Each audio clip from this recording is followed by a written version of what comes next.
All right, welcome to a special edition of the workshop. It was supposed to be a live Q&A, but we're missing somebody. If he happens to show up, we'll bring him right in and continue on with it for everybody. If not, we're just going to conduct like a special version of the workshop today until he gets there. So I'm Daniel Grinnell. And with me today is Kevin Shawanda, which is a black woman name, and Jester. So, all right, You as know with what's the really workshop, funny what's up? is that my sister's name is Wanda. Oh my. Wanda Shawanda, your parents live Wanda near a nuclear Shawanda. plant, apparently. But no, as you guys know, as Scott says, this is a virtual safe space. So, you know, if you want to say anything racist, anti Semitic, sexist, bigoted, this is apparently the place to do it. And if they try to cancel you for it, just tell them Scott Porteous said they can't. And that'll save you. So, with that, we really don't have any topics to give out because, you know, this happened. But yeah, if you guys want to just go ahead and anything you want to work on, we'll just do like we'll do like 3 to 5 minutes for one set, and we'll go around, and then we can just do another 3 to 5 minutes for the second round of our own stuff too. If you guys are cool with that, everybody good Absolutely. with that? All Yeah. right, I don't like that. That's better. All right, let's Me start with neither. Kevin. Kevin, go ahead whenever you're ready, man. Yeah, I got so I've been really just working on some new stuff, but so I guess I'll just try this one. Good thing I'm at the workshop. Uh, so one of the weirdest things about being native is that being told that I'm one of the good ones, which is really crazy to me. Because but then I get it too, because they just want you to be like them, right? They want you to like Dancing with the Stars, American History X, Burning Crosses. uh uh they're like, hey man, do you want to go to a meeting? I said, yeah, for sure. Like AA? They're like, more like KK. I Okay. know that guy's a dickhead. I know that guy. That guy's a dickhead. Hey, Kevin. Nice to meet you. Potential You're heckling dickhead. right now, Jeremy. Jeremy, you're heckling. Shut up. You're heckling. All right, so I got this one too. One of the hardest parts about growing up on the res is that you don't know how to act in regular society. You know, you should show up on time. You don't have to use blankets as drapes. You don't need to boil your water to drink it. Uh, what people don't realize is that, like, it's sort of weird. Like, because, like, blankets in the windows is like an old superstition for Native people. We used to do it just so we wouldn't get smallpox. It's a lot like, like when you're a kid and your parents send you into the bush to hide you from the RCMP. So they don't take you to Bible camp. So I got that. Oh, I want to try this a different way too. What else? So growing up on the res was weird because it was like sort of like growing up in the town from It, but instead of like a killer clown, it's just Justin Trudeau in blackface. It was really crazy because I remember like playing with my little paper boat and following it down a drain, right? And looking down and seeing him, Justin Trudeau, in a headdress. And it was really crazy. But like, I'll never forget the words that he said to me. He said, Kevin, we all have clean drinking water down here. So I got that. Oh, wait. I helped my cousin move reservation recently. Really cool. Because he moved like off the reservation, but it turns out house is built on an old white person burial ground, and nothing but great shit's been happening to him ever since. All right, that's a good one. I like that. The ghosts are a little weird. They're always like, residential schools weren't that bad. Or they're always like,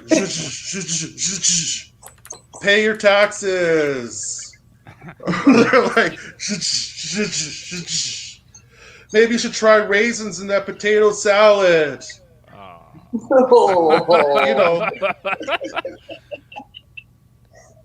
Deplorable type shit. I think one of the hardest things about like being adopted is that there's never a good time to tell them, right? It's like, like, hey man, like I'm really sorry that your dad died, but I really loved you. It was really weird though. It was really hard growing up because like I actually knew my parents. They lived next door to me, which was really crazy. And I remember one time my mom came and she's like, "Hey, Kevin, can I borrow like a cup of sugar?" I said, "Yeah, sure. Just do me a favor and really take care of it. Just don't give it away or nothing." And even the cup was like awkward. So that's all I have now that I'm working on. All right. Any feedback? Anybody want to start out? Take the floor, anyone? All right. I guess I will. I'm sorry to interrupt you guys. The part where you're talking about natives using blankets on their windows to keep smallpox out, I would elaborate at that on more. Like, it makes no fucking sense at all because everybody knows by cracking open any history book that the smallpox were on the blankets. So essentially, we're hanging smallpox for our windows. Okay.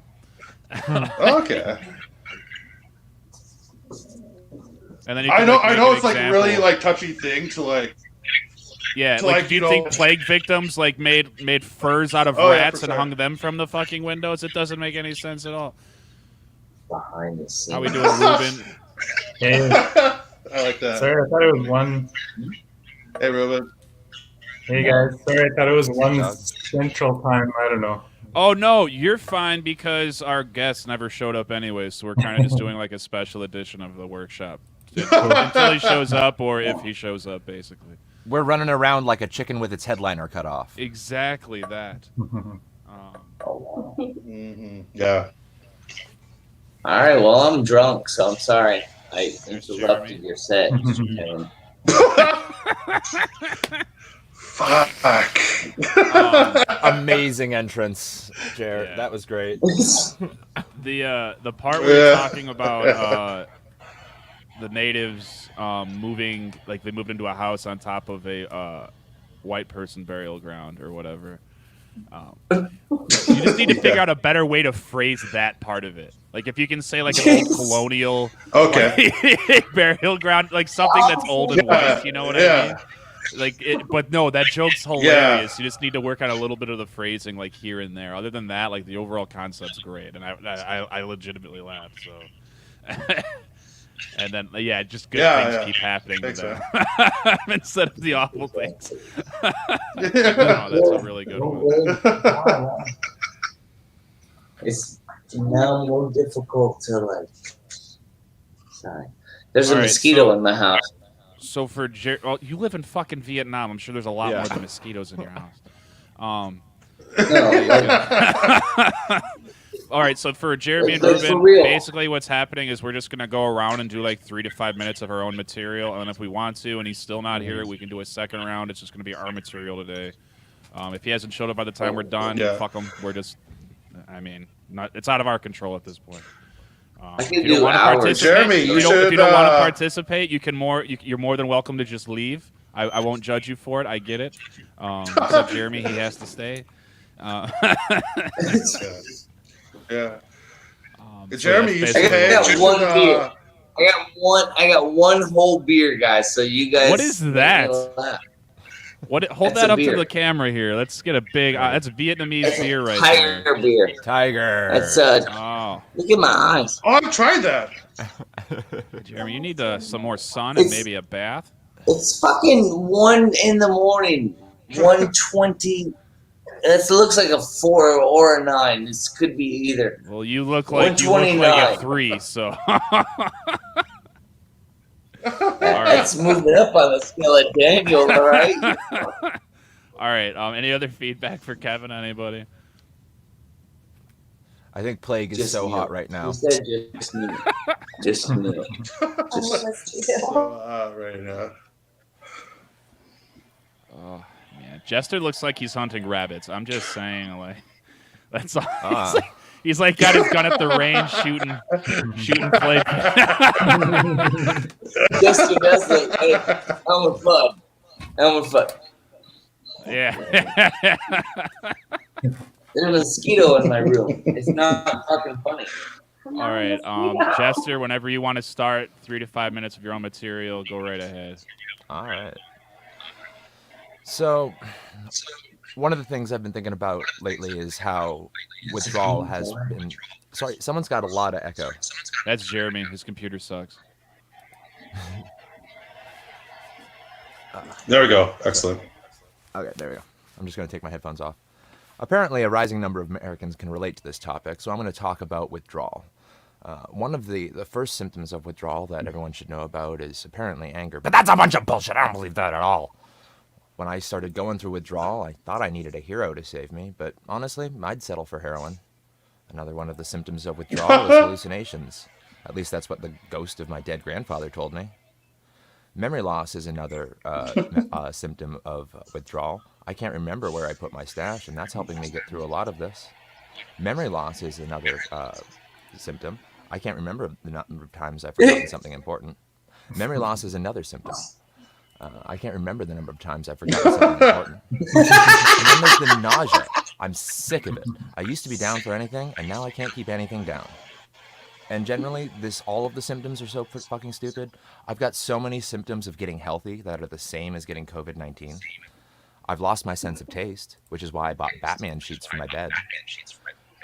Ooh. One of the symptoms of COVID-19 is a dry cough, but I've got a wet, productive cough, so I'm fine, right? This is honestly, this is not a flop sweat. Excessive sweating is just another one of the symptoms. Honestly, it's been hot flash, cold flash, hot flash, cold flash. But in between, there's that 1 second where it's actually really nice. There's other symptoms too. There's the invisible spiders, the memory loss, the crazy leg, the hot toe, but just the one, the memory loss, the stink arm, and the inverted ball sack. Admittedly, some of these might be symptoms of totally different things, but hey, now that we all know that there's a little bit of extra juice at the bottom of some of those vaccine vials, sharing needles doesn't seem like such a bad idea now, does it? It still is? Oh, okay. And then there's the memory loss. I can't remember the number of times I've forgotten something important. The diarrhea is a nice change of pace from the constipation, though. And the depression really makes me think of the good old days when I was sleeping behind a public toilet. Also, goosebumps is one of the symptoms. Also, some of the Goosebumps books are also symptoms. Werewolf skin, don't go to sleep, vampire breath, bad hair day, and now my doctor's diagnosed me with monster blood types 1 and 2. And also, thanks to my paranoia, this whole time I've been talking, I thought you guys were laughing at me. Oh, God, and then there's the memory loss. That's my time.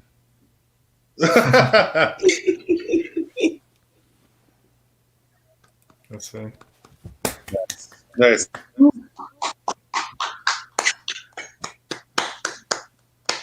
Kev? Yes, Kevin. Hey, Jester, what's good, man? What's going on? So I think you're saying like the first symptom, like you're talking about symptoms of withdrawal for Americans.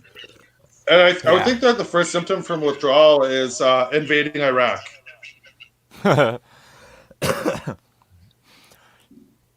Yeah, they haven't had their withdrawal yet, have they?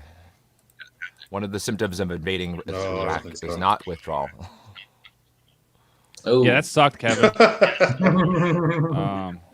Anybody have any good feedback for Jester?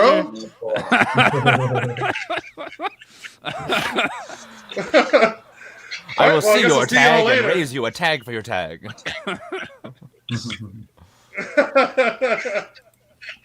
No, I liked it. I liked the pacing of it too. Like that would definitely probably work pretty well on stage when you're actually in a room.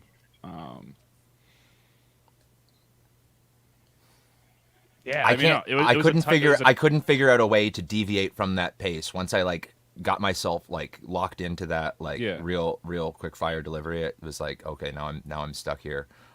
if I try to do a setup that's like starting to tell a story, people will just like laugh at it, like I violated my own rhythm.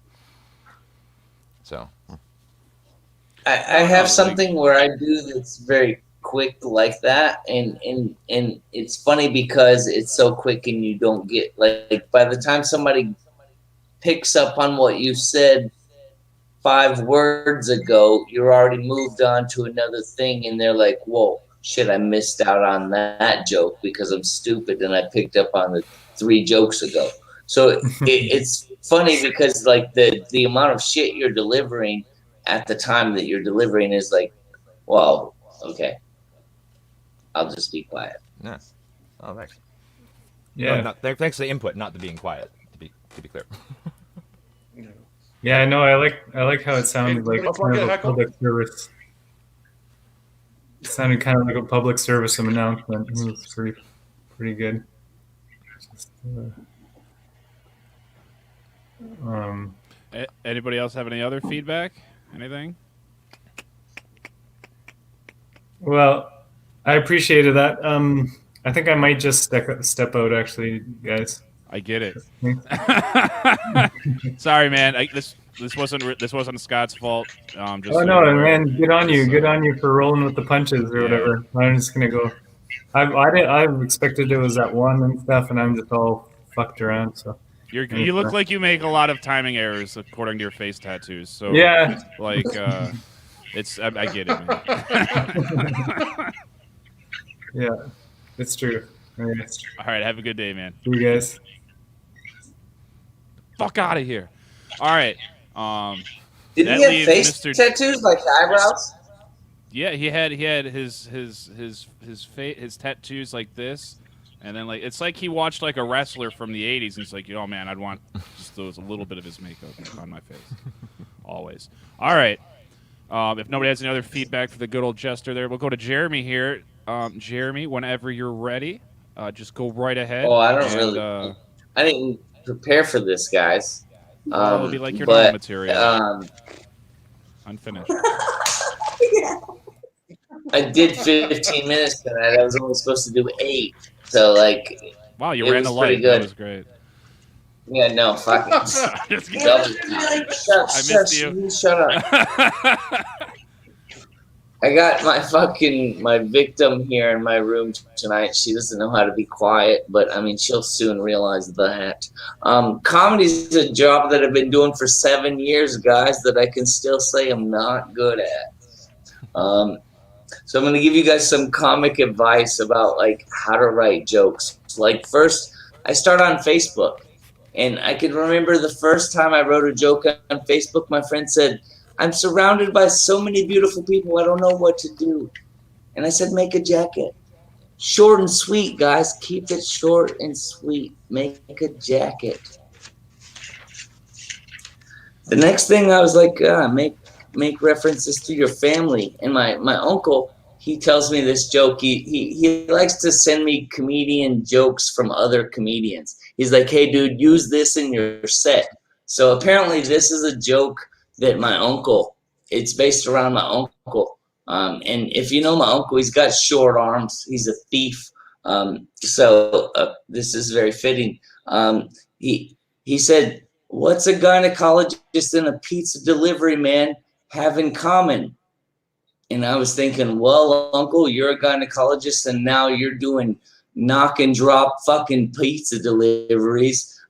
So like, what's the difference? He said, "Well, we can both smell it, but we can't eat it." And that's a fucking joke that he sent me a picture of a pizza box because apparently the people requested like, "Hey, write us a joke on our pizza box." So thank you, Uncle Shortarm, for stealing yet another fucking joke. I also formulate jokes based on dumb questions. My friend said, "Who would you bring back from the dead if you can bring any back?" My first thought was Snoop Dogg. You know, like, not a relative, but Snoop Dogg, you know. But he's not dead. So my second thought was, how do I kill Snoop Dogg? Because that's probably the only way I'm going to be able to smoke weed with Snoop Dogg. It's just, if killing. So then I was thinking, maybe we bring back Anne Frank because she would give us some pointers on, sitting out this fucking COVID vaccine. Bad idea, maybe. Maybe I bring back Bob Marley, because he can hang out in my parents' concrete basement. But what does a Bob Marley eat? Toast and jamming? I don't know. That's a lot of weed. I gotta fucking feed a Bob Marley. He doesn't eat weed, but like, I gotta feed Bob Marley. I gotta smoke weed with Bob Marley. I don't fucking know who I'm gonna bring back from the dead. And I said, hey, friend who asked the stupid question, who are you gonna bring back? He said, Jesus. Said everybody loves Jesus for one thing. And when I bring Jesus to a party and he's dragging a cross 20 feet behind me, it's gonna be like, wow, that guy's sexy as fuck with his abs and a cross. This is gonna get so much tail. Is that my time? Because I'm retarded. Oh, okay. Hold on. Let me finish with this. You're done. So, lately, guys. Okay, no, that's it. That's it. No. Do it All again. right, so Sterling Scott just messaged that he just woke up. So he'll be joining us here Oh shit! shortly. I'm gonna mute my mic. Yeah, that's... And apparently that Dana chick thinks she's really important and keeps messaging ridiculous things in the chat. She is your friend now, though. Like I see you guys guess, had a friend request. clearly, she doesn't know anything. Hey, Jester. How Jester, old did is he? Like a Daniel spiritual accept flower your friend child, I would request? hate you. Because he still What's ain't accepted mine. I've accepted I'm your just friend request. asking Jester. Yeah, I no, don't you know. still haven't accepted mine. So I mean, you accepted Wait, Dana's, I haven't? and here we are in a group, and like, fucking, come on, man. Like, we're friends. Are you friends with Dana? Nah, I'm not friends with Dana. Fuck Dana. Yeah, I don't trust people named Dana that spell it D-A-N-A. Like, doesn't. I mean, no, I love Dana. It's not a He's stable Dana's cool. person. That's not a stable person that spells it that way. That's usually means Is- she's got schemes. Is that are over any of us, or are any of us stable? I mean, I'm pretty stable for the most part. Remotely, right? Yeah. I mean, She's intoxicated more than I am. She had 3 beers. hey, let's play I'll have Rate to the meet Voice, you. guys. That'll be fun. And then once we all have our guests, she's got to come on camera, and we'll see if we were right. He won't let me come on camera. I'm supposed to pretend to be a mosquito in the room. She's a I'm gonna- mosquito. I'm gonna go with a hard 5. I'm gonna put a Jerry. headphones. Yeah. So you can know You that guys I'm are Yeah. dicks. I'm definitely Oh, more than a she's 5. definitely like a 7. Get her. Get in there. Thank you. I'm a solid 7. Oh, I thought you were saying that she was gonna do a solid 5, like she was gonna do a set. No, she was going. We're just gonna Okay, rate no, she's, what she sounded she's, like. next. She's I gonna didn't. do a set now. I could do Yeah. a set. Oh, here we go. Really? The man of the hour is Oh, finally here we here. Oh, hello. There we go. Just whatever. Perpetuating bad stereotypes. That's on you, man. That's exactly what I was thinking to myself. I'm like, oh my God, are you serious? Like, Yeah. it's not like you guys didn't give me enough due notice and then not to message me in advance for me to wake up late like it's the first day of school. Yeah. I apologize deeply to everybody. Hey, what's up, everybody? My name is Sterling. How you guys doing today, man? Hey, man. Nice to see all your faces.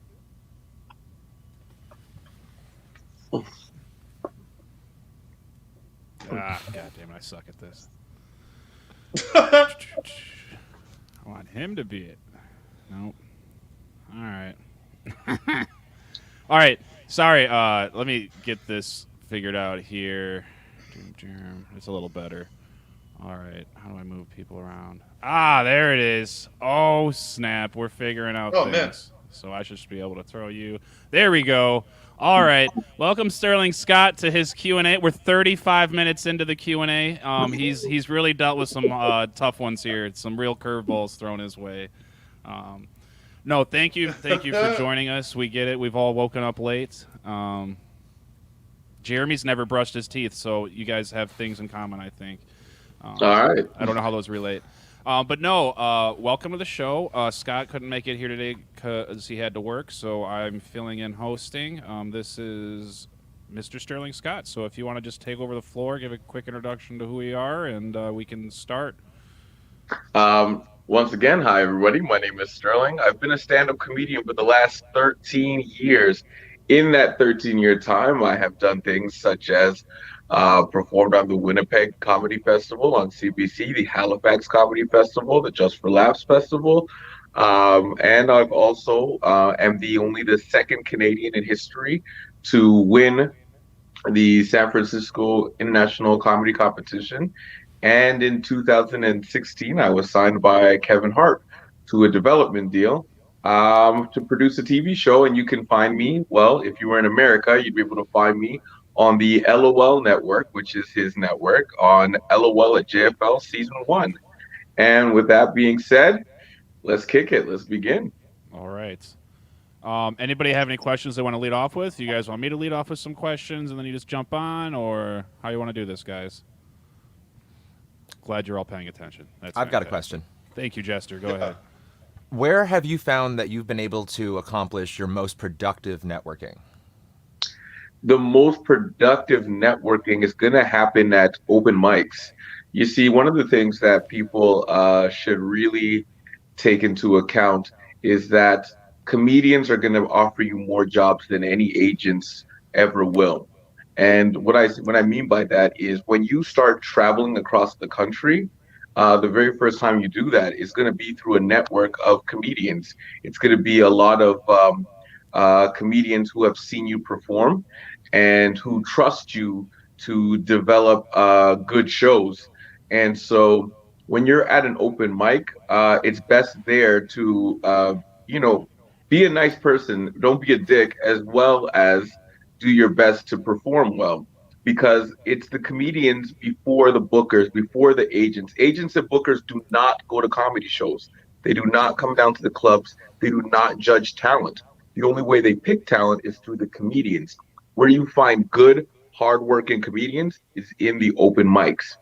That's where I've met the majority of the contacts that I have.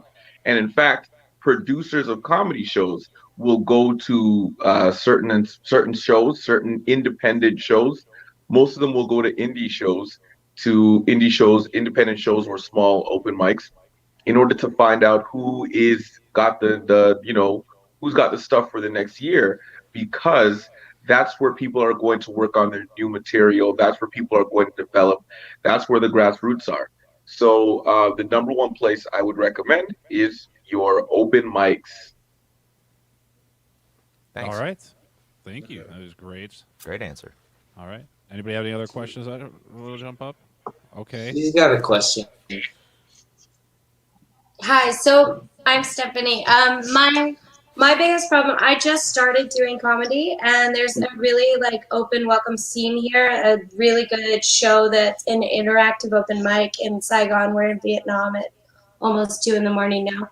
But so my biggest issue is I'm so lazy to write shit down, and I feel like I think of so many things that I should write down. And Jeremy here uses a recorder, but I don't do that either, because I don't like pulling out my phone anywhere in the city because someone can just take it out of my hand. But how do you record your best material when you're living your life and doing other shit? And Well, No books. that is very, very difficult. No books. I have the same issue that you have, because I feel like- I talk a lot of trash, and it's very hard when you're being honest and when you're being naturally funny. You tend to knock out some of your best material when hanging with your friends, and so it And does I'm not gonna pull out a notebook and quote myself. Yeah, how do you fucking Exactly. get that shit? So here's what I would recommend in order to try to develop your material better, is do your best to be like, okay, that one was funny. Like when you have a good one, you're like, that was funny. And then try your best to just remember not the entire joke, but the passion behind it, and also Yeah. the punchline behind it. So, and then And from then there, you're when you get right. home, you would try your best to develop going backwards. You're like, what was that joke about again? Like, oh yeah, that was a joke about, ah man, I was saying something about snow in Saigon, Yeah. and then you just go backwards from it.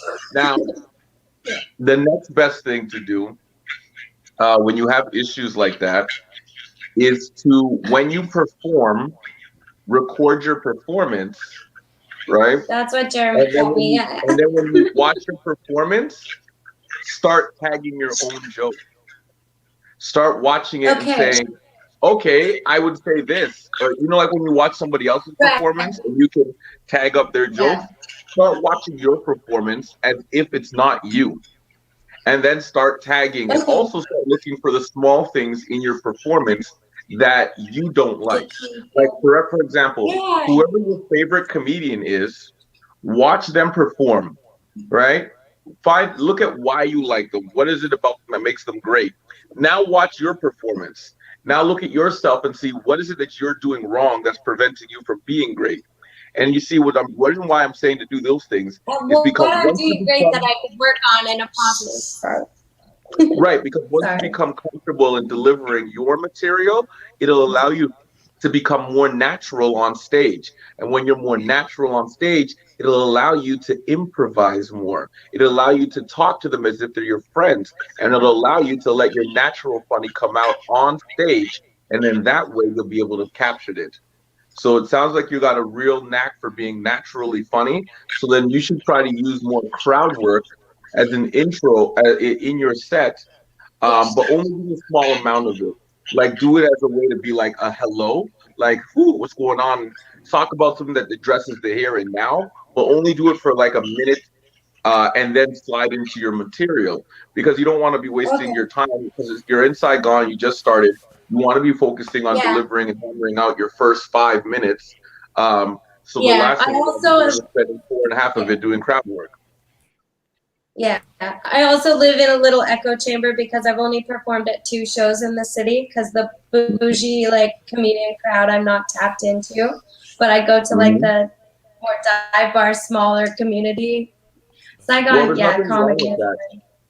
Performing But yeah, in the no, smaller but I'm bars is comfortable much there, better but for I you. don't write it. I just spit, talk a bunch of shit, and it's funny and sometimes a mess. But yeah, no, thank you so much. And no problem. And you're just trying to capture that funny, correct? Yeah. No. All right. Well, then should be listen. honest on stage. When you're on stage, be honest with what you feel and what you say, and then allow yourself to forgive yourself for when it's not funny. All right. Yeah. And let yourself just be honest on stage, because Okay. relatability is one of the #1 things that make a joke funny, and honesty is what makes relatability real. All right, thank you for that. Thank you so much. No problem.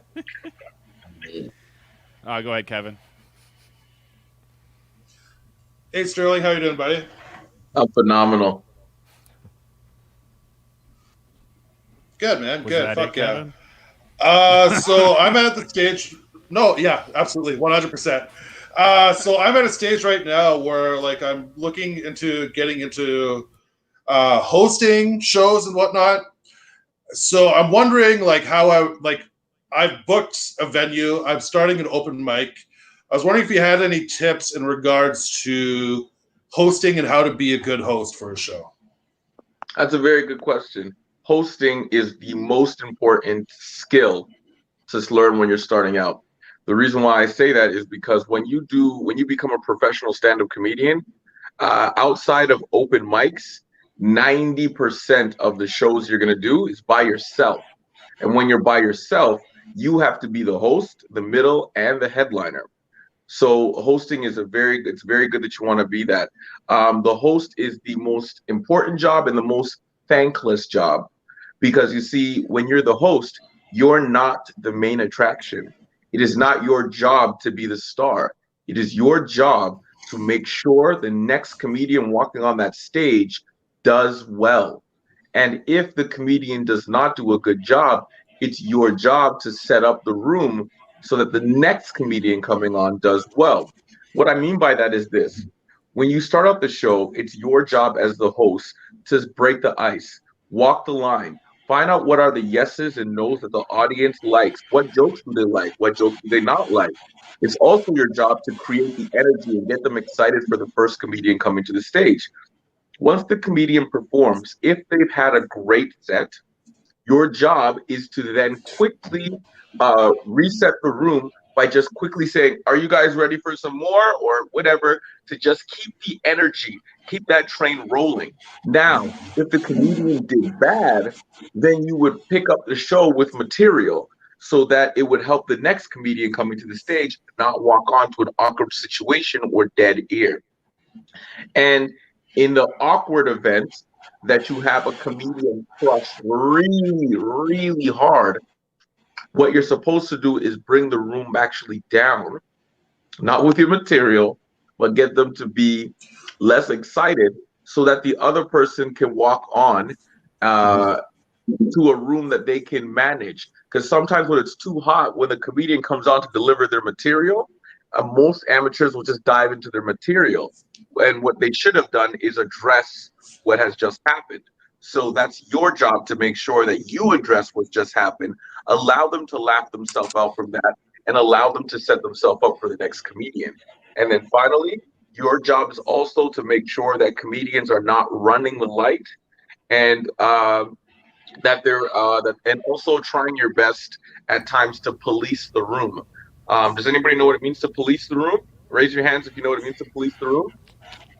Okay, so for those of you who didn't raise your hand, policing the room simply means that you are the one who is looking out for when people are being loud and talking, and just quietly letting them know, hey guys, the show's going on, you know what I mean? Like, can you guys keep it down? Doing that simply by like being close to them and just being like, hey, you know, could you guys just keep it down? Thank you so much. And moving on. So those are the jobs that I would say are very, very important. And use your time wisely on stage. When you begin as the host, spend the first 5 to 10 minutes working on your material. All right. So you want to do whatever it is that you had that you thought was your gold. After that, you should only be spritzing in between comics with light commentary, or with light commentary, and only using material if somebody has done very bad. And yeah, that's what I would say to be a great host. A great host makes a great show and gets no compliment for it, because every comedian will end up looking like they crushed, and you will end up looking like you never existed. All right? Cool. All right, Fuck yeah. Thanks, man. I really appreciate it.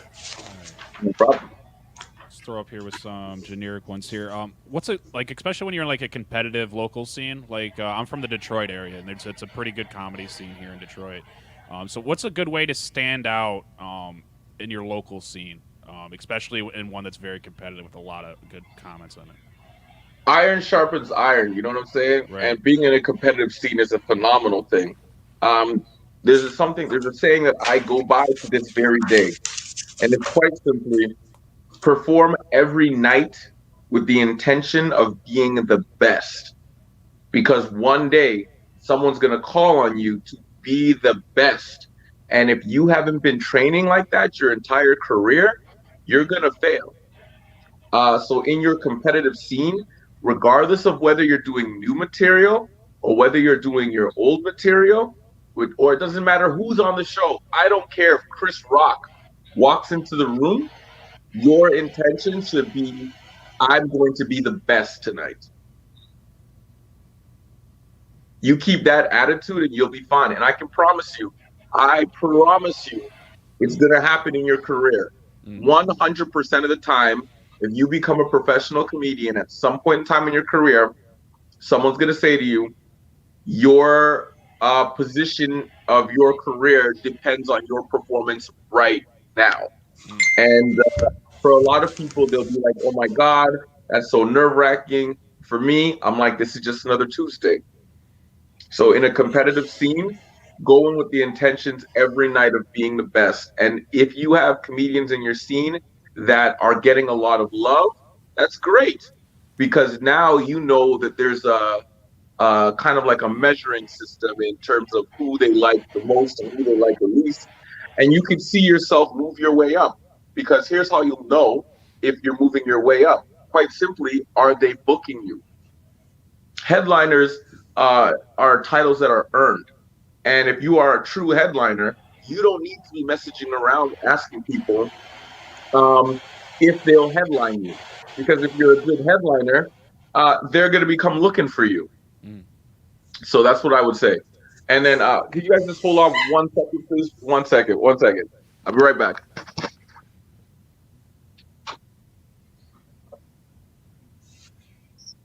So is everybody enjoying Fuck themselves yeah. so far now that we got to the actual Q&A? Oh, absolutely. I know Jeremy's little roll of muffin there has been having a great time. Shut up. I'm sorry about her. She's like, hey, can I ask you a I'm question? such And a I'm going to try to problem, answer my own question every time you try to talk.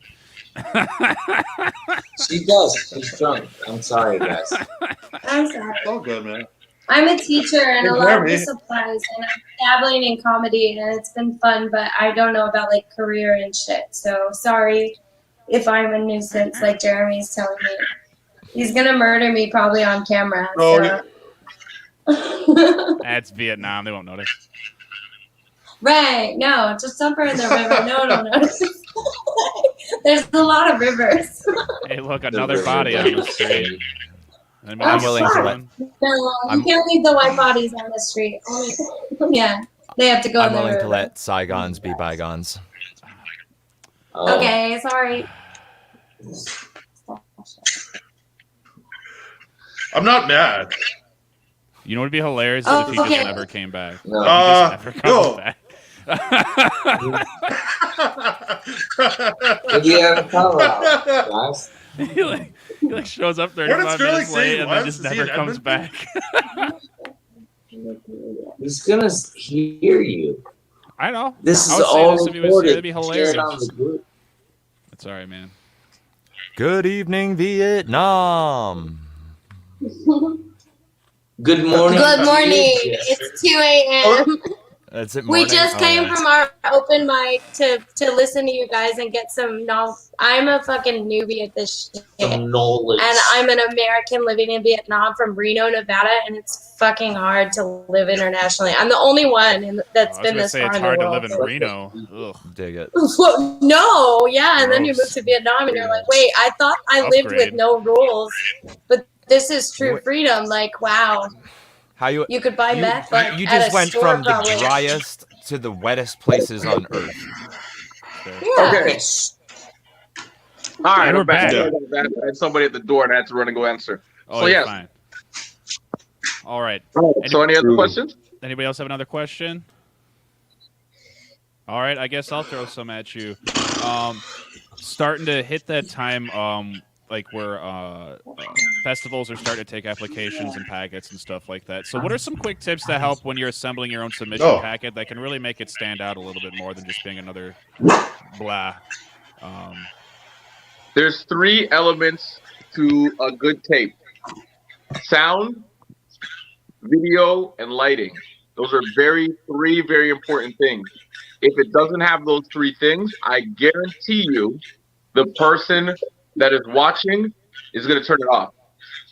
In the Halifax Comedy Festival, she'll put on the tape and she won't even watch it. She'll actually listen to it while working. And if she can stand you for more than 3 minutes, she'll actually turn and start looking. And if she can make the whole video, you actually end up in the consideration pile. So if you have to submit a video and your video has things like, it's a little dark in here, or you can't really hear, or any kind of explanations that come alongside your video, they're not going to watch it. They're not going to care. And the next thing is, with all festivals, unless it's explicitly asked, submit a clean tape. Submit a clean performance and make sure that the first 3 minutes of your act is your best, because most people are not going to go past 5 minutes when listening to your act. So open with your second strongest joke and end with your strongest joke. The reason why you want to open with your second strongest joke is because you want the trust of the audience, you want to grab the attention of the booker, and nobody remembers the middle. They remember the beginning, they remember the end. So if you open with your second strongest and you close with your strongest, then you will have a fairly strong tape. So that's what I would say for your festival tape. Make sure that your audio, your video, and your sound are good. And also open with your second strongest joke, close with your strongest joke, and make sure that your first 3 minutes is top heavy. Okay? All right. Anybody else want to fire another one? Go ahead, Kevin. You're muted, Kevin. Kevin. Kevin, you muted yourself. Oh boy. For Christ's sakes! For Christ's sakes! So He just said the like, importance just of to add on audio. to that, I was wondering if, like, yeah. Ooh, just gonna have all day today. It's great. So I was wondering, like, if, like, when you did Winnipeg, or you did Halifax as well, right? Yes. Yeah, cool. So, like, when you first started doing festivals, were you sending in tapes, or like, did you have like, say, like, were you working Yucks already? Because I know Andrew Barr was the Yuck Yucks comic, and he was already, like, he was booked for Halifax through that. Yes. So when you get booked for festivals, in their beginning stages, you're typically booked through a showcase. So, for example, Yuck Yucks as an agency will take 10 or 12 of their best headliners, and they will have a showcase. And the festival people will come to that showcase, videotape, and then pick who they like from there. So that's how Andrew Barr got picked from Yuck Yucks. As you mature in your career, now mind you, you can send in a tape no matter what. Right? There's a great comedian out of Vancouver, and his very first time on the festival at Halifax was through a self-tape. He sent it a self-tape. He wasn't recommended or put on by anybody, and his performance was so strong that they accepted him. But the best way to get on, besides a self-tape, is a live showcase. When I started out, all of my performances were showcases. All major clubs have a showcase. You want to ask your club, when is your showcase date? If they say we don't showcase this year, find a club that does. If none of your clubs showcase, then you do a self-tape. So when you do the self-tape, again, it's the same thing. Make sure that the audio, video, and sound are great. Make sure your first 3 minutes are fire, and make sure you save your best joke for last. And the next way that you can get in is through the agencies. Agencies also have showcases, because those agents will then represent you when you go off to the festival and try to get you more bookings. So agencies, self-tapes, and showcases. The number one that I recommend is the showcases, because that's where they get to come and see you live. And as anybody understands, comedy is always best live. When you watch it on tape, it takes about 30% out of what actually is going on. So that's what I would say for those things. All right, thank you. Jester, Jeremy, Kevin, got another one. Fire it up, buddy. Yeah, can I just monopolize your time a little bit? That'd be great. Go ahead. I'm late. You guys take all my time. So the next time you come through Sudbury, you should get me to open for you, first of all. Sorry. Good question. Secondly, that is a good question. Yeah. I've been in Sudbury. I did the IG tour up there. No shit. Yo, wait, was that with Chris Bonaparte? No, I did it with what's his name? Adam. He just won. He won 2019 Next Top Comic. What's his name again? Oh. Adam something. I don't remember. Anyway, Can't the remember. point is that I was up there. Whatever. No doubt. Was that your question, Kevin? Like Oh, okay. Adam Christie. no, I There have we another go. question. Adam Christie. That Yeah, was just Adam Christie and I. Oh, nice. Yeah. That was just a statement. I'm just fucking self-promoting myself. But so I have a tough time writing sometimes, like mining ideas, like through like I could see like something funny. I know that there's something there when I see something happen, right? So I'm wondering like how you would go about mining a premise for ideas, or for like That's how a to very find good the funny in question. those ideas. That's a very good question, and something that all of you are going to stumble on at some point in time in your career. And here's what I say to that. Everything that you find funny, 99% of the times is, but you're just not ready to write that joke. Whenever I run into a writer's block, the first thing I do is I go back to my oldest comedy books and I look for all the unfinished or the bits that didn't work, and I start with those because I thought they were funny for some reason. Every bit you've ever done on stage you thought was funny, right? And it just didn't work out. But as you mature, you'll go back and find, oh, if I said this or if I changed that, this joke could have worked, which shows your growth. So whenever you're having a hard time, start back with your old jokes. And if you have a bit where you know it's funny, but it doesn't work right now, write out the premise and whatever you thought the funny beats were, and you put it in your vault. You put it in your comedy vault, which is like a notebook that you're not using anymore, or maybe even one that you are using. And any time when you had a writer's block, start with the jokes that you couldn't finish before. Because as you grow, you're going to find, I can make this joke funny now, or I can make this joke better, or I can even make this joke work. And if it doesn't work, you put it back in the vault and you come back to it. One of my best jokes took me 3.5 years to complete writing.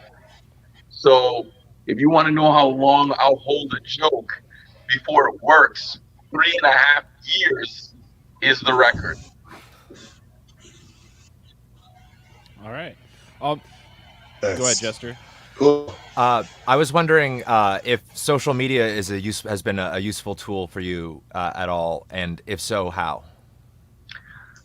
Social media has evolved comedy in a sense that now you can become global while still being local. It has its ups and its downs. For me, it is the main tool that I use for advertising my comedy shows, as well as keeping the connections with all the people I've met around the globe who I've done comedy with. Like after I spend a month in Los Angeles and I've made all these friends, it's through social media that we both see each other's work, see that we're still working, and have the ability to say, hey, how you doing?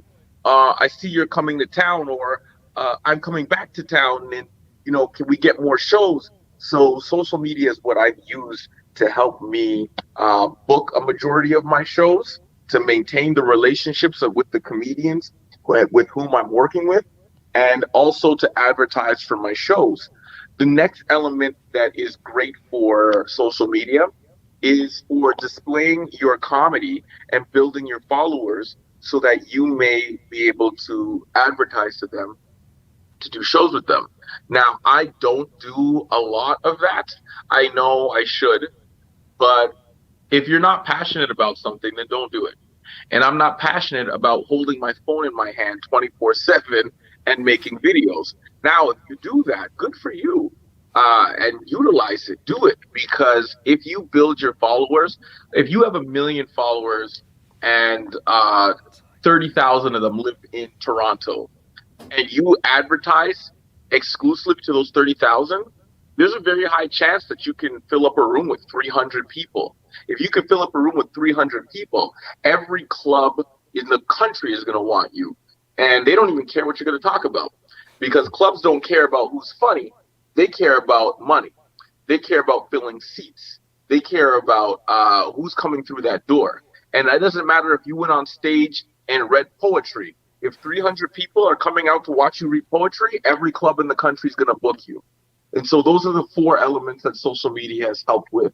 And that is maintaining relationships with comedians I've met around the world, advertising to my audience and fan base, and booking gigs.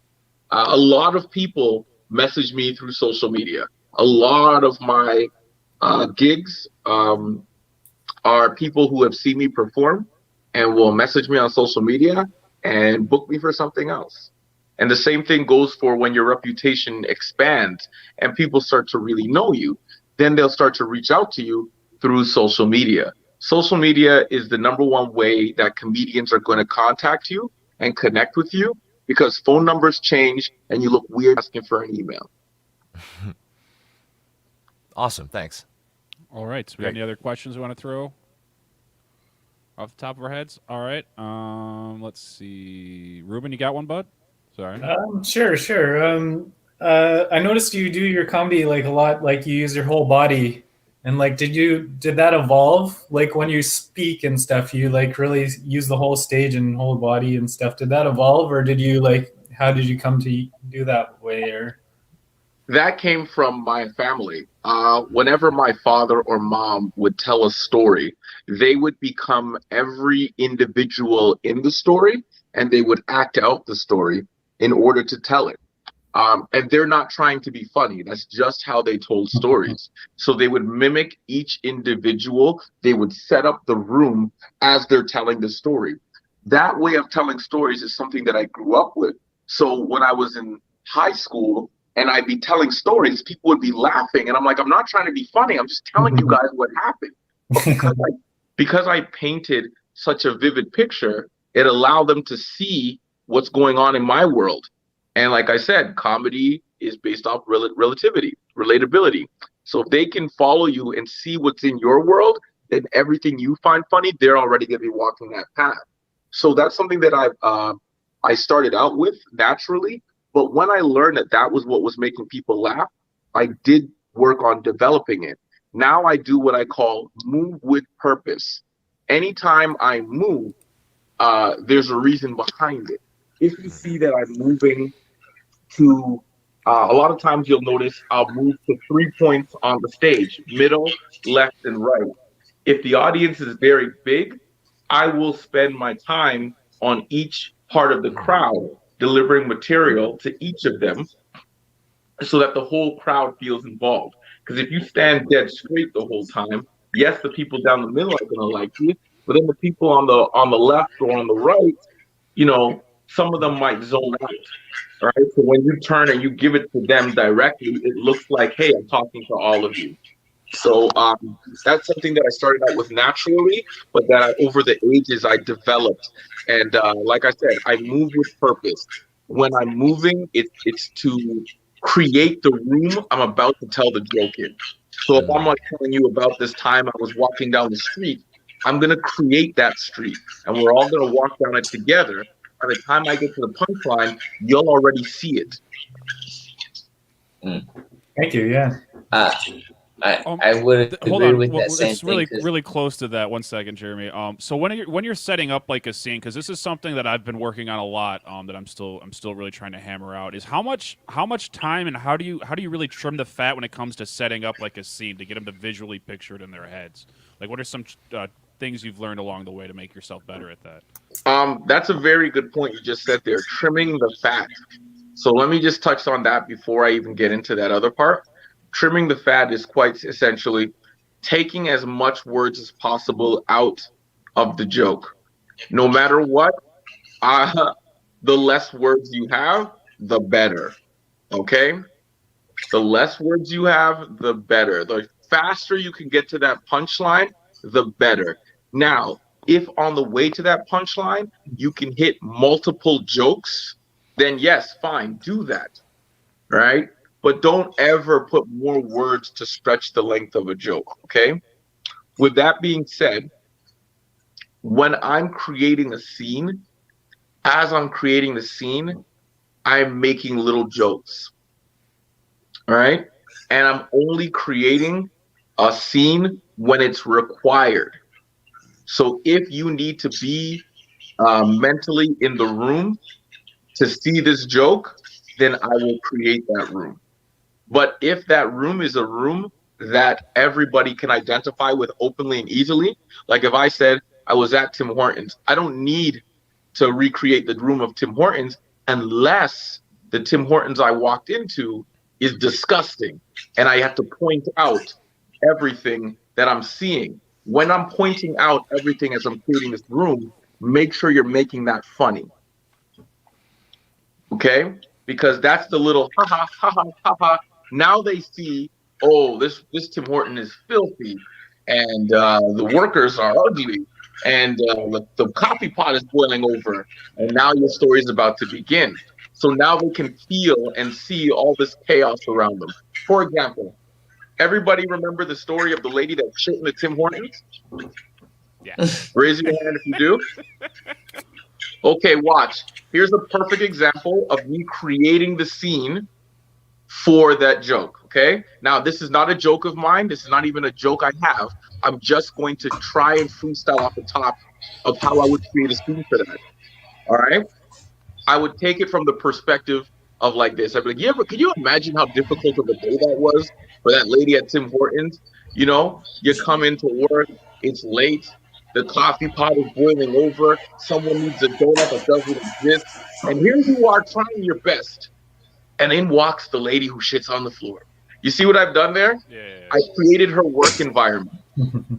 So now, as an individual, you know what that person's going through before this chaos is about to hit them.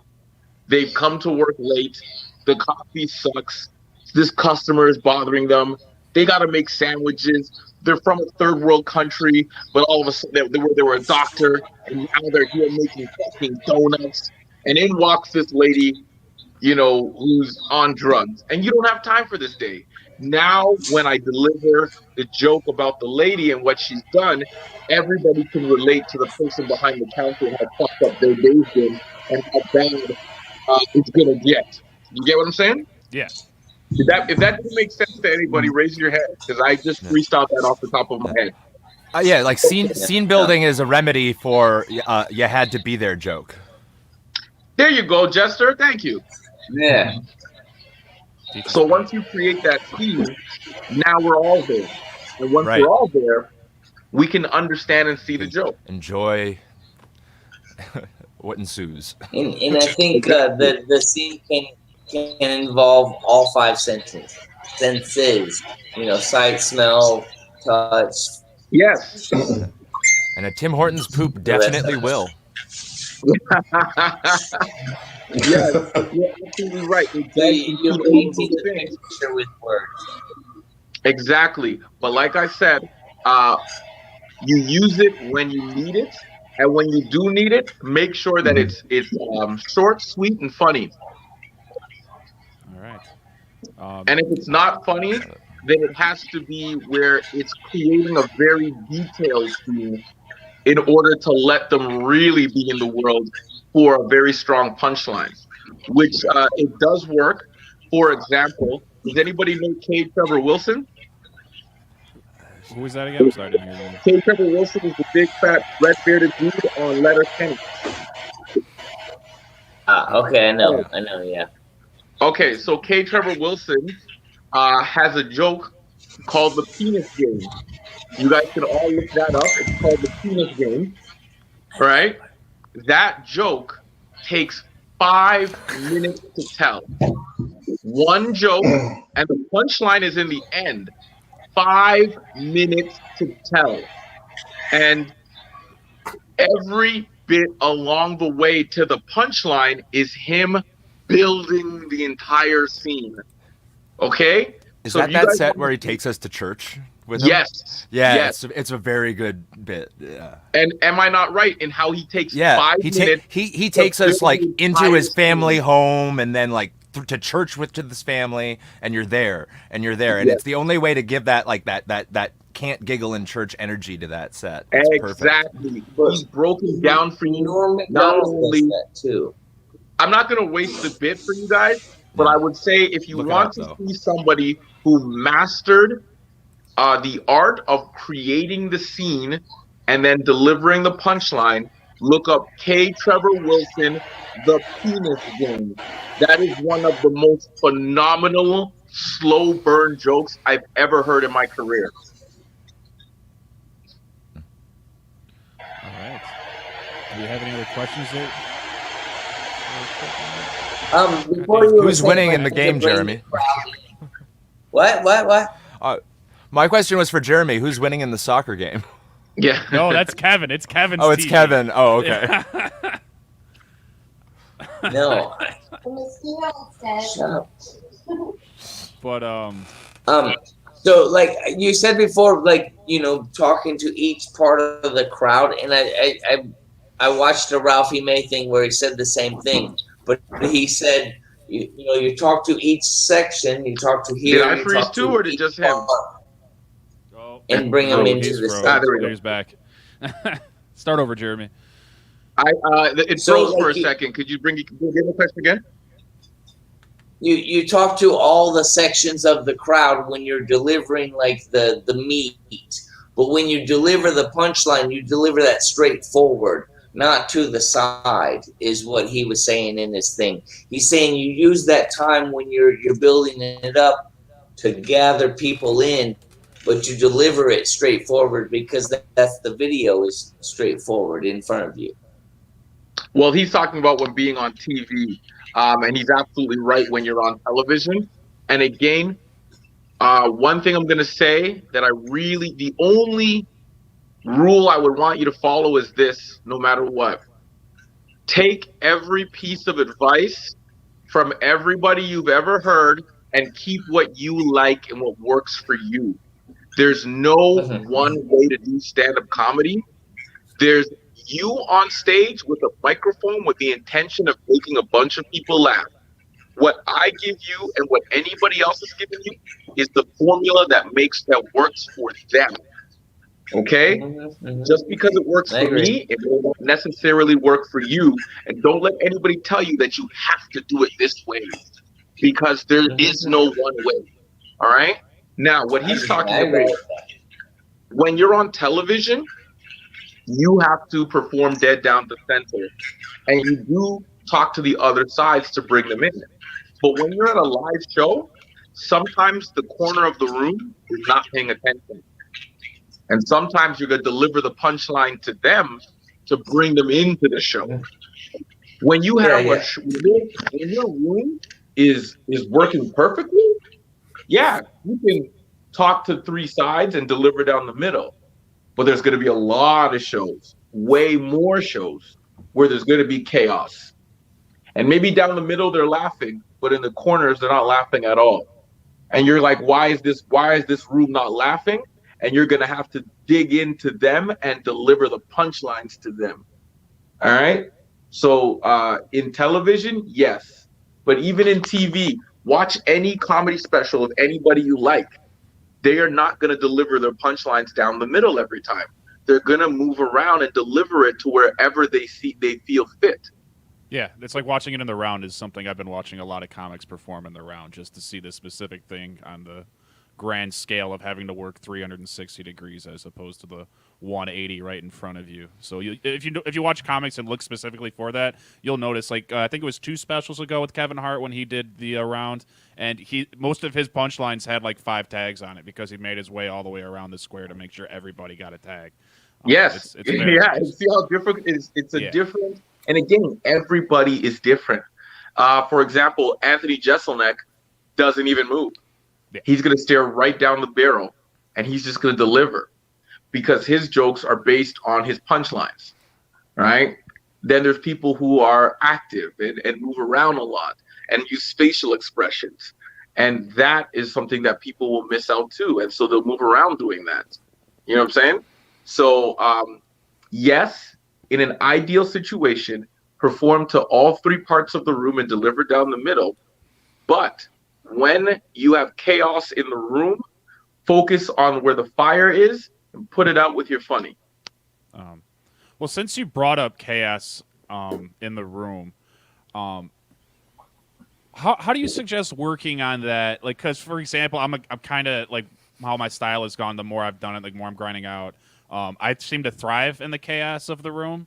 Like when I barely have a hold of like control of like what's happening out there and what I'm causing is when I usually have my best times. So what's like some things I can do that can really help me just work on that angle? 3 things: confidence, strong opening joke, and addressing what's happening in the now. When you hit the stage, okay, for example, how many of you guys watched got to talk to Lars Kellyhu? Raise your hand if you got to talk to Lars the last class. Lars Kellyhu used to run a room in Edmonton called The Druid. The Druid was one of the first open mics on a Sunday, and the crowds did not know there was going to be a comedy show, and there'd be 40 comedians on the show. I would ask to go last after 2.5 to 3 hours. And the reason why I did that is because if I can wrangle in a crowd who's been sitting watching a show for 2.5 hours, it means that those jokes are really good. And I would accept bombing at any point in time to be in that position. So in order to thrive in that chaos, the first thing I would do would be to walk on with confidence. Even a comedian who pretends like their act is to pretend to be unconfident or like the nerd character, you still have to have the confidence of, yes, I'm a nerd and I'm a weird guy, but I've got something to say and you have to listen. You still have to walk on with that. Because the minute you get nervous, has anybody seen this? When they see a comic get nervous on stage, the crowd gets nervous as well and stops trusting them. Has anybody seen that? Raise your hands if you've seen that. Felt that. And here's the thing, the audience feels it too. So if the audience doesn't trust or believe in you and they think you're going to fail, their energy is going to reciprocate that. But now when you walk on and you're like, all right, I know you guys have been here for 3 hours. Yeah, you haven't even looked up from the nachos and your girlfriend's going to leave you. And you're just ugly. Well, right now, we're about to do some comedy. Who's with me right now? Let me hear you make some noise. Now all of a sudden they're like, well, what the fuck is this guy going to say? Right? And now you got to hit them with your first joke. Then you hit them with that first joke. And now here's what's going to happen. Your first joke, it's not going to make the whole room laugh. It's going to make the first couple of people laugh. It will typically take, depending on the crowd, 3 to 4 good jokes consecutively before the crowd quiets down. And then when the crowd quiets down, you better hope to God you still got either time or material left over to still tell them. So that's how I would handle it. Be confident. Address the obvious. Open strong. Okay? When you're in a room that's chaotic, you cannot expect the respect of the crowd. When you're in a comedy clubs are designed for you to win. A comedy club is literally a place where it's supposed to be the perfect show. A bar, a banquet hall, back alleys, living rooms, those are not conducive to comedy, but you're expected to perform the same way. And when that happens, if you approach the situation with confidence, if you address the fucked up situation that you're seeing, and then if you deliver with a strong joke off the top, you more than likely will be able to wrangle in that crowd. Now, sometimes you'll do all 3 of those things and still won't work. And guess what? That's a shit show. Don't feel bad about it. You're going to do a lot of them. What's your take on material that's so specific to that room and like so niche even in that room? Like if you're doing your crowd work and you find out, oh, I got a whole table of like investment bankers, and like what is there what are the thing like pitfalls to avoid? Like if you're gonna do like 3 good investment banker jokes, that's only gonna kill at that table, like and possibly at the expense of the other audience. How do you walk that line? Well, it's quite simple. Is it crowd work or is it material? If it's material and you've written a joke for 3 people, I think that you wasted your fucking time. But if it's crowd work and these 3 businessmen are disrupting the show, for example, anybody ever been at a show where one table won't shut the fuck up? Yeah. All right. Now, here's the thing about that one table. Here's something about comedy that's an unspoken rule. The minute you break character as a comedian, the crowd will never forgive you. So if you are on stage and you physically get mad at somebody, the crowd will then stop fucking with you. Even if the person's a dick, if you're like, man, fuck you, I hate you, get out of the show. The show now becomes awkward as shit. Nobody wants to laugh. Yeah. You have to use comedy to remove that person. Now here's how I would do it. Oh, I'm sorry. I say just not to confuse anybody. You can still use rage though and get a good laugh when you go be at funny. hecklers. You have to be yeah. funny. I say that's my go-to is the angry. You can't break character though. You can't be where it's like, oh, this is serious. Right. Okay. Right. You can't. I've seen a lot of comedians, especially from New York, will cuss out people and yell at them, and some people will be like, yay, and they'll applaud. But the reality is, now he has to get back into the character. Yeah. All right, here's it about being funny. And it's like, it's kind of like watching a husband slap a wife at the barbecue, and now you got to take a burger from him. You're like, this is a fucking weird burger. That's hilarious. You say comedians from New York, because I just had that happen with like a big headliner from New York at one of the shows I was at a month ago. They're spoiled. So New York comedians are very spoiled because all of their shows are in clubs. Yeah. A lot of their shows are in clubs. And New York is where comedy is kind of like in the hub of the world. Is stand-up comedy comes out of New York. And so New York comics come very entitled. So when they go to a bar or a place where, you know, the crowd's not listening or nobody's policing the room, they become furious. Yeah. The funniest part was every time a joke didn't work, he'd remind the crowd that he was from New York and they should be laughing. Yeah. That's terrible. You never want to be that guy. I was like, this is amazing. The city you come from does not entitle you to a good being a good comedian at all. Because I've been to New York many times to do comedy, and I'll tell you this much: it doesn't matter the city. There's always going to be a hack. There's always going to be someone that sucks. There's always going to be someone that's good, and there's always going to be somebody that's getting credit for shit that they don't deserve. That's going to happen in every scene, guys. So, the fact that they're from New York and they have to remind you, that's a shit comic. I agree. I made sure he knew that when it was my turn to go on stage. What was the comic's name? I want to know. Who's I'll tell you after when we're not live. Okay. Yeah. Any other questions? Sorry, we kind of got derailed there. I have a question. I really like shows.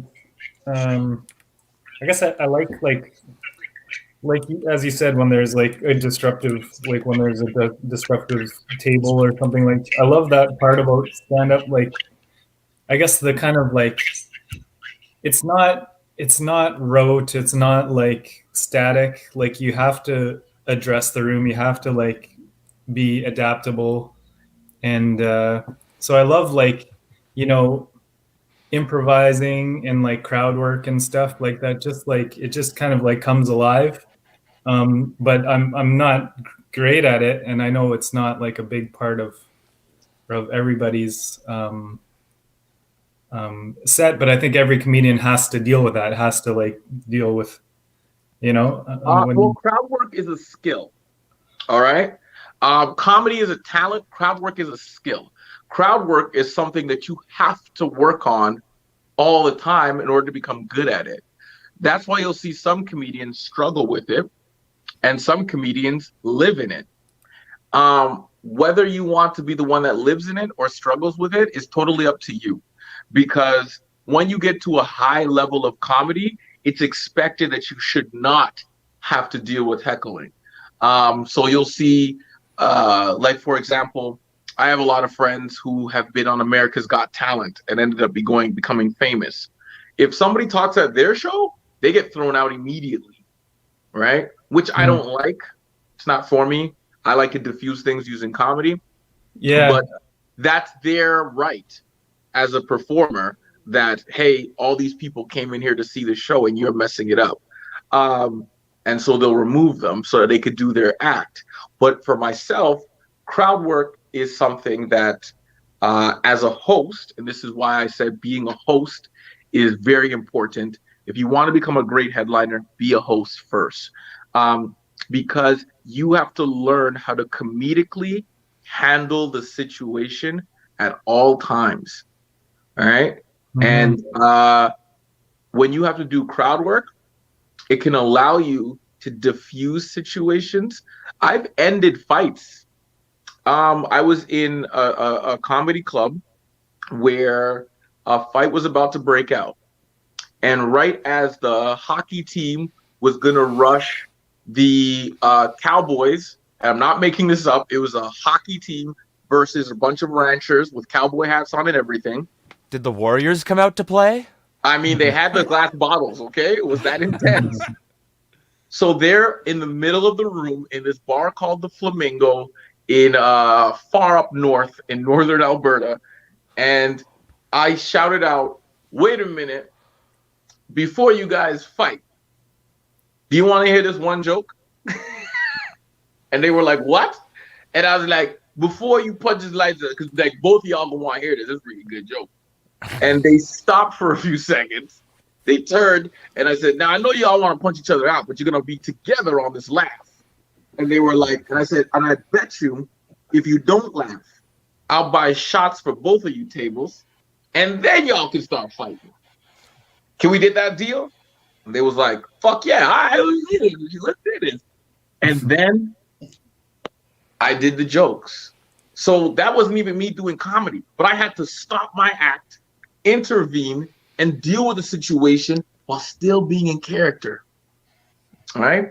But that's the shit that makes for a fun show, you know? It's for everybody. Oh, it did make for a fun show. It was actually an amazing show at the end of it. But yeah, it would have been a brawl. I've actually been at shows. I literally was at a show at a golf course. And these two guys, shows, man. Yeah, they are. These two guys broke out fighting, and while they're fighting, the guy that books me walks over, hands me a drink, and looks me in the eye and goes, "This doesn't scare you, does it?" And as I'm saying, "No, it's okay," he goes, "Good. Back up a bit. They're gonna roll these tables." And these guys are barreling through fighting, and he goes, "Don't worry, they'll punch themselves out." What do you say? 15 minutes? 15 minutes? All right, okay. That is a real story. That is a true story. I performed at a golf course at a stag. A stag is when it's just the guys come out to do to play golf. And I watched guys, and they were accountants. I watched guys fight. Yeah.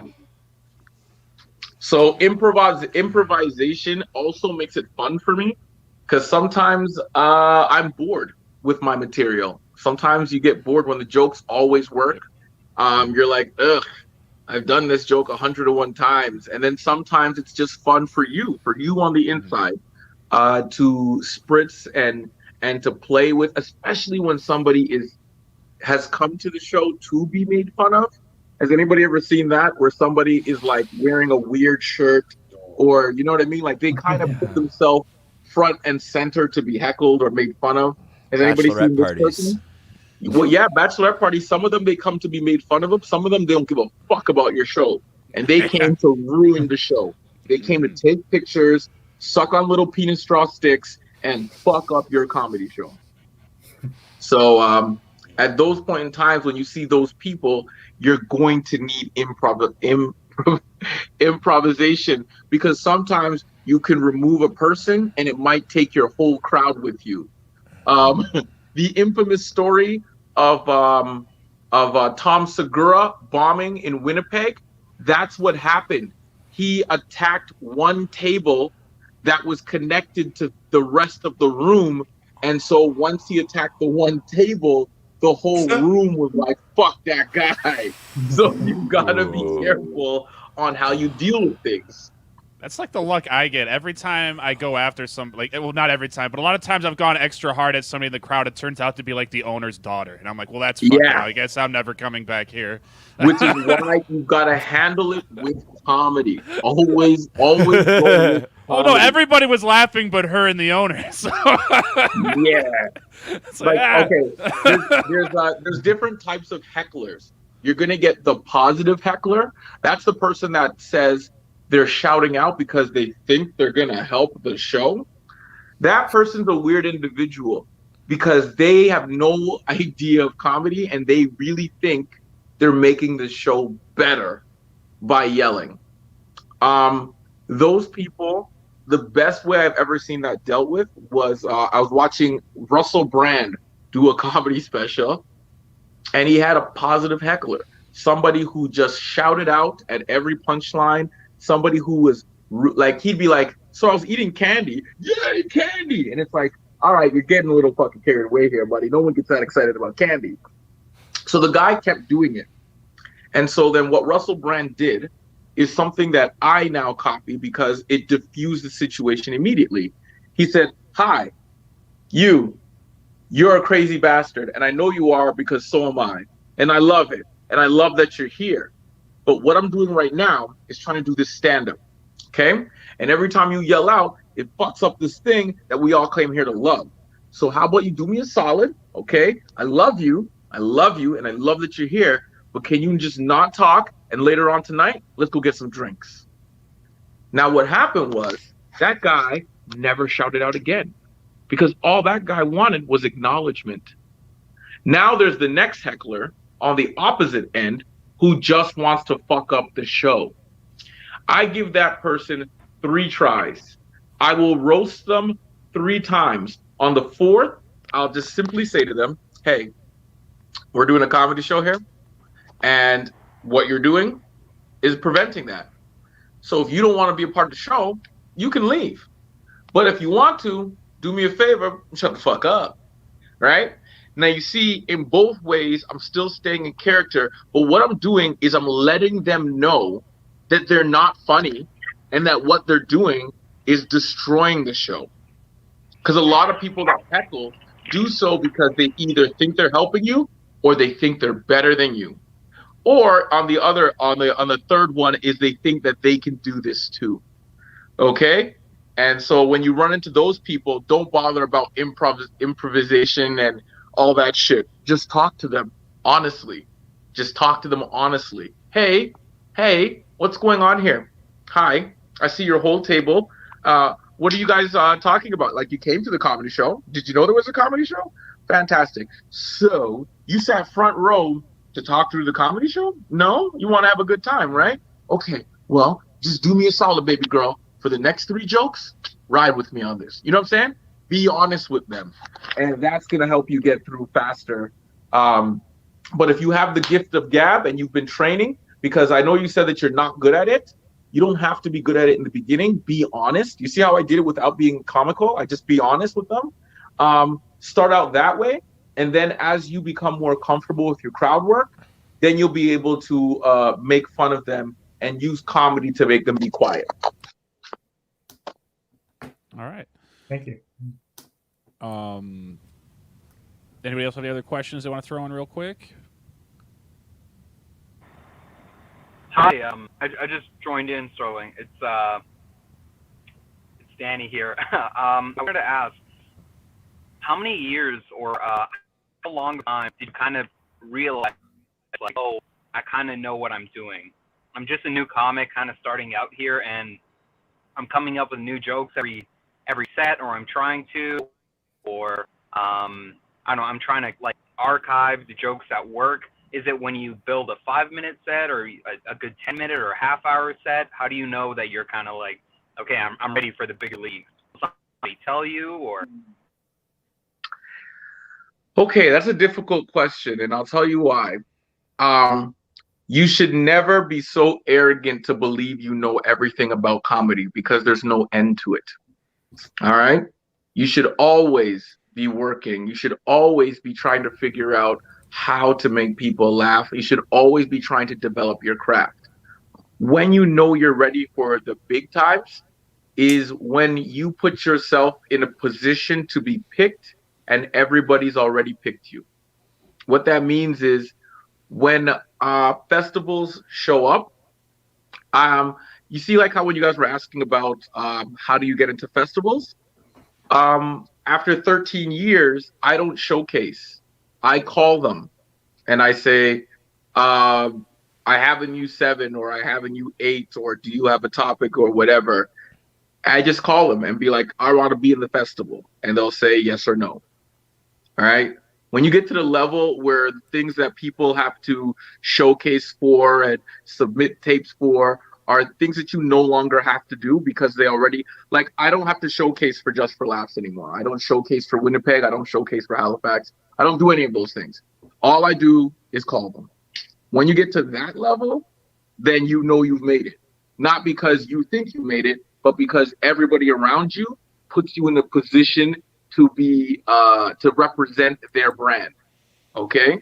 So until you're on that level, and even when you're on that level, there's not a day that goes by where I'm not trying to be funnier, because the day that you get overconfident, you're going to show up to an open mic and somebody in their second or third year is going to beat the shit out of you with their material because you're sitting there thinking you know everything. You have to constantly be in touch with human beings. The comedy that happened 30 years ago doesn't necessarily going to make it's going to be funny now. So that means that if I was funny 30 years ago and I thought I knew everything and I thought, yeah, I got this covered, I'm going to end up performing on cruise ships 30 years later. Always stay invested in the comedy world. Constantly grow and develop. There is no end to this. And there is no I know everything. There is no I know everything. There's going to be nights that you bomb and there's going to be nights that you crush. And you know what? You could have done the exact same set in the exact same way. And one night it works and one night it doesn't. And you'll never figure it out.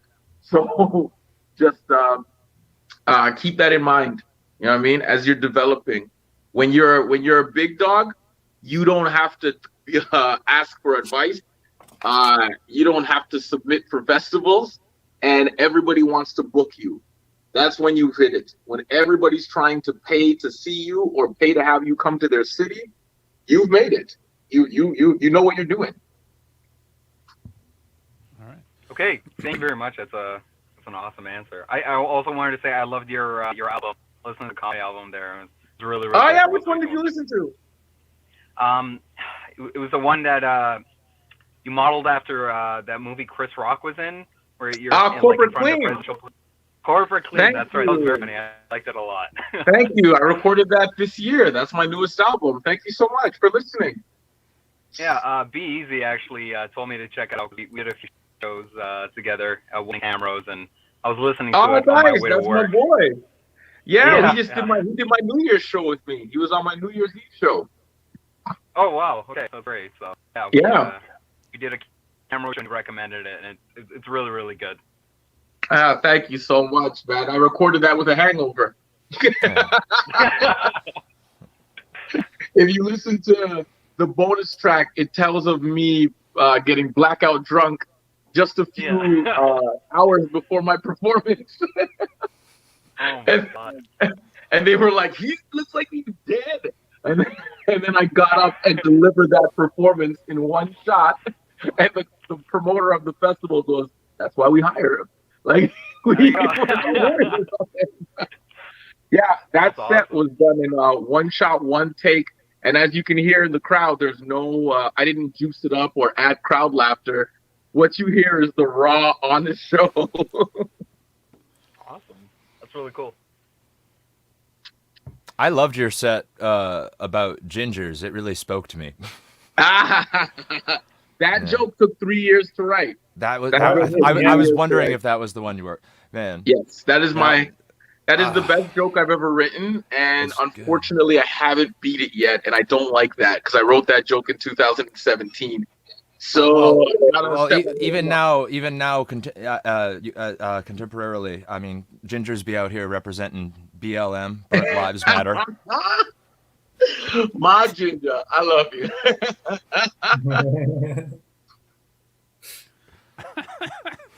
right. Did you have a question, Kevin? Seen your hand go up. No? Ah, there we go. Now I'm off mute. Ah. I forgot. I had something to All say, right. but I totally fucking blanked. Okay. All right. What are some things you should do? Because I honestly, to me, one of the most important things I think, especially at our level, which is the lower to middle end, is what are some things early on in your career you really focused on when it came to like deciding the right people to keep around you in your presence? Oof. That's a very, very, very, very important thing that I never would have thought of to even talk about. Who to keep around you? Well, this myth that you're supposed to be treated like shit as an opening comedian, I don't subscribe to that. I think anybody that tries to demean you and hold you down in a way of trying to make you better, I don't believe in that. I know, like, when you listen to the stories of people at the Comedy Cellar, that was their thing, of roasting each other and making fun of each other and stuff like that, to try to make them better. That may have been for them and their relationships. But for me personally, I believe anybody who is not a super, because most of the friends in comedy, they're your friends in comedy. You don't really share a relationship with them outside of the comedy sector. And I kind of personally just believe that anybody who's shitting on you or treating you bad, and they're saying they're doing it to make you tougher, that person has issues with themselves, and they're trying to hold you down, not make you better. So surround yourself with people whom are positive. And like I said earlier, iron sharpens iron. So surround yourself with somebody who has the same goals as you. If you are a person who's like, I want to become one of the greatest stand-ups of all time, don't hang out with a person who's like, I just do stand-up for fun.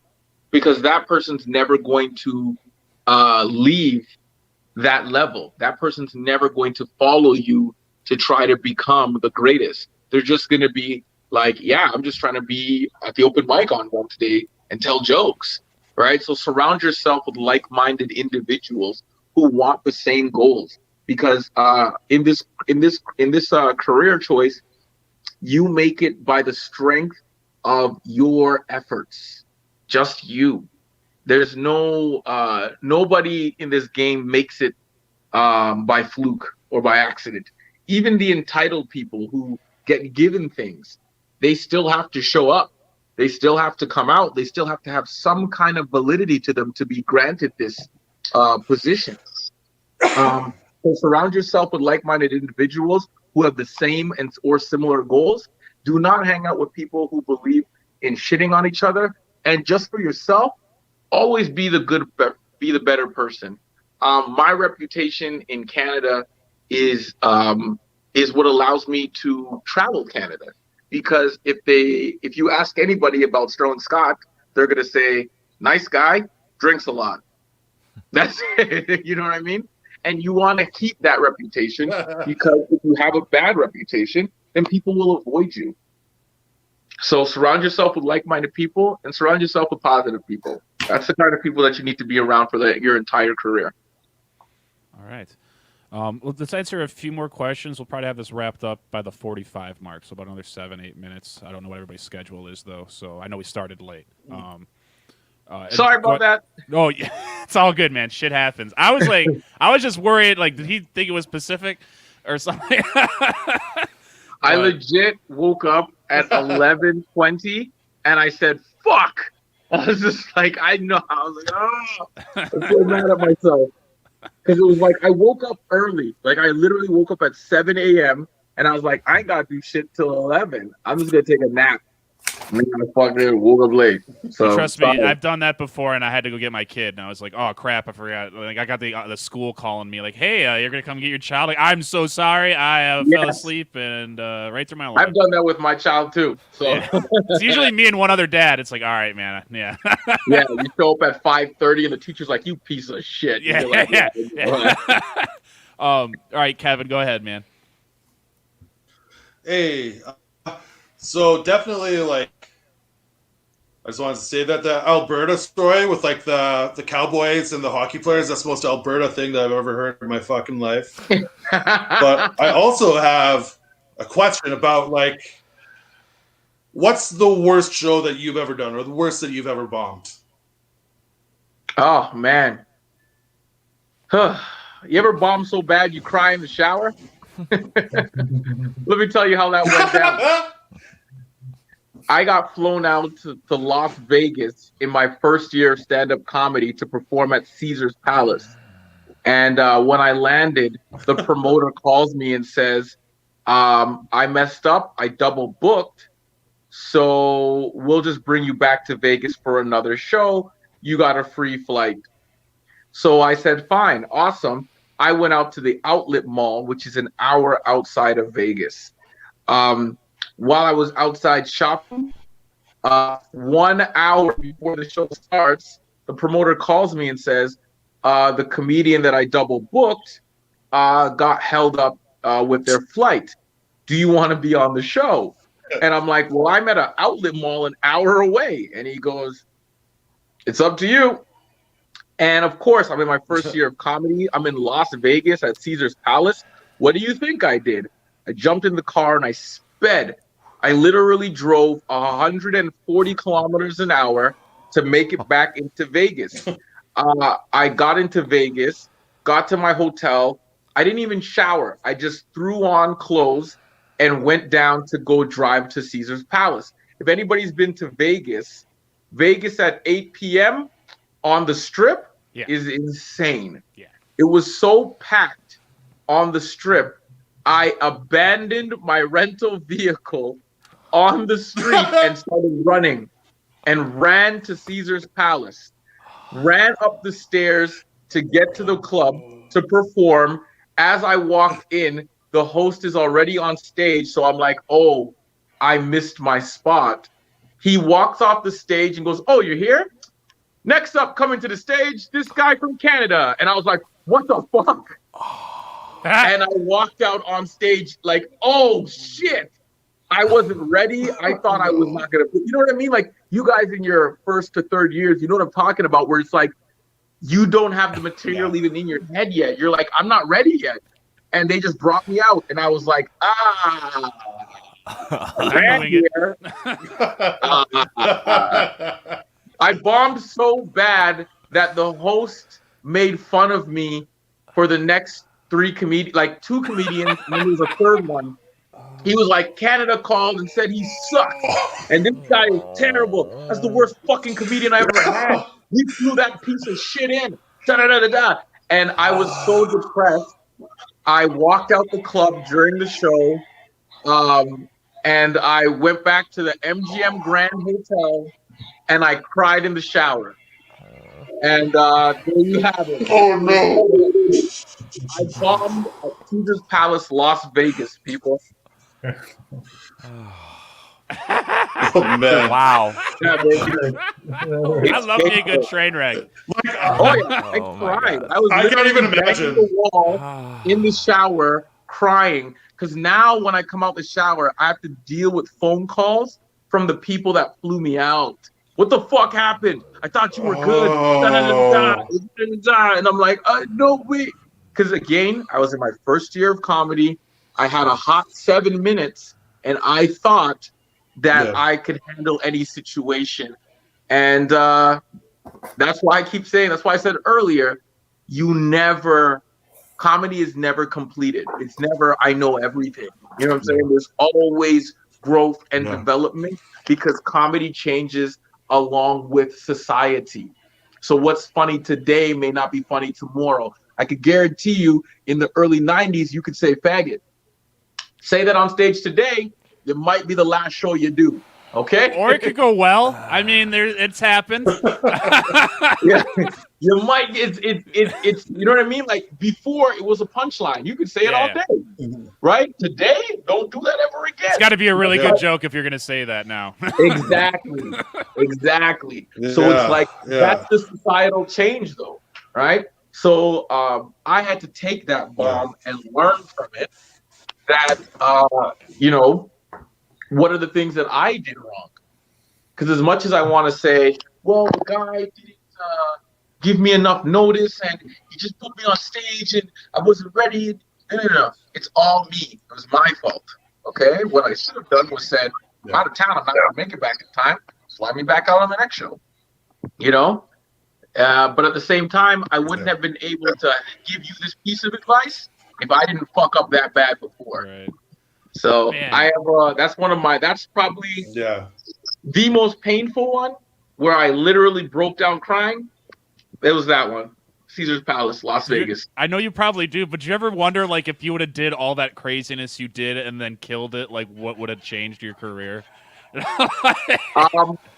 Who knows? Right? You know what I mean? Your career can change on any given night. I was a writer and actor on This Hour Has 22 Minutes.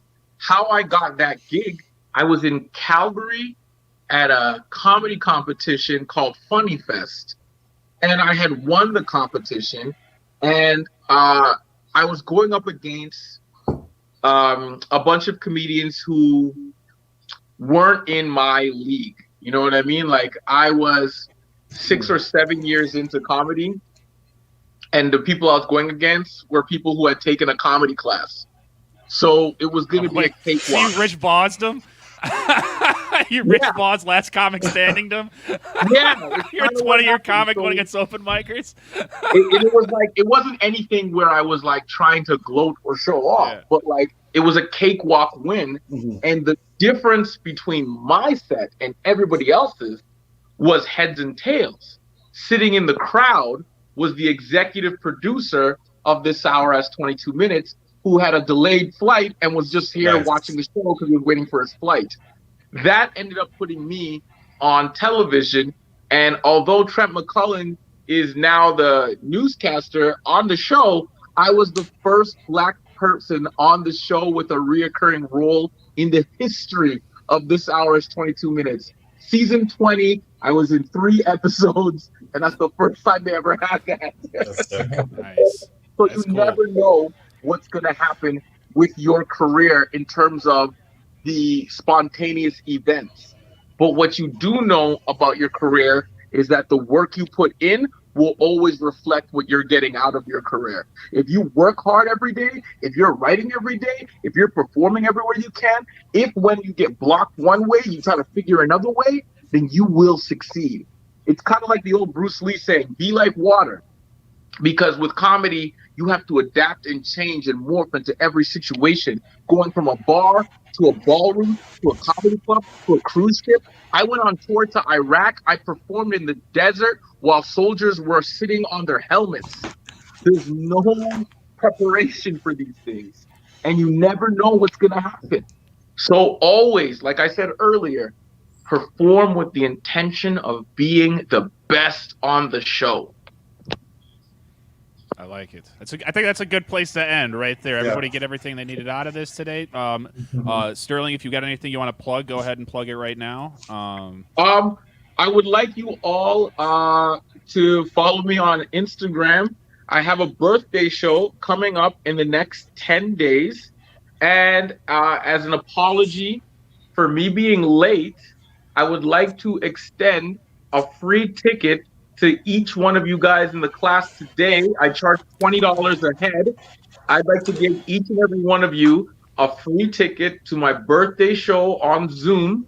And so follow me on Instagram and then message me in my DMs, and I will send you the link to my birthday show. And then you guys can watch me either fail or succeed. Like, if I'm going to sit here and talk all this shit about comedy, now come and watch me do comedy and see for yourself, you know, like, what am I doing right? What am I doing wrong? Am I actually funny? Should you even have listened to this fucking idiot? So everybody that follows today on Instagram at Sterling Jokes, I will give you a free ticket to my birthday comedy show on Zoom. I apologize for being late. Again, that's something that you should not do in comedy. They might have given me leniency today, but that shit can get you fired. Fortunately for comedians, we don't work at 11 a.m. as much. So, but I would like to extend that to all of you, so that you guys can come and learn. Because the only way to learn is to get out there and do it. Just get on stage and perform. That is the best teacher you will ever have. And I'm doing new material for my birthday show, so I'm gonna be nervous as fuck. So come in and watch the show and see if I pull it off, and if any of the things I said, do I actually apply it to my own self in real time? Let's see. All right. All right. Well, thanks for being with us today. Thanks, guys, for being part of the panel. Thanks, Scott and Kevin, for hosting or having the workshop for this to happen for us. Big thanks, and we'll see you next time, guys.